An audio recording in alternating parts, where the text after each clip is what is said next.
হয়েছে। আজ বাংলার মানুষ মুক্তি চায়, বাংলার মানুষ বাঁচতে চায়, বাংলার মানুষ তার অধিকার চায়। কি অন্যায় করেছিলাম? নির্বাচনের পরে বাংলাদেশের মানুষ সম্পূর্ণভাবে আমাকে ও আওয়ামী লীগকে ভোট দেন। আমাদের ন্যাশনাল অ্যাসেম্বলি বসবে, আমরা সেখানে শাসনতন্ত্র তৈরি করব, এই দেশকে আমরা গড়ে তুলব। এদেশের মানুষ অর্থনীতি, রাজনীতি, সাংস্কৃতিক মুক্তি পাবে।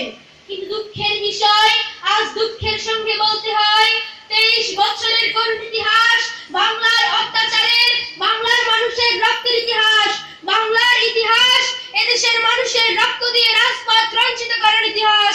1952 সালে রক্ত দিয়েছি, 1954 সালে নির্বাচনে জয়লাভ করেও আমরা গদিতে বসতে পারি নাই।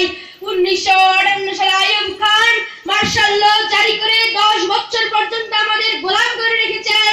1966 সালের 6 দফার আন্দোলনের 7ই জুনে আমার ছেলেদের গুলি করে হত্যা করা হয়েছে।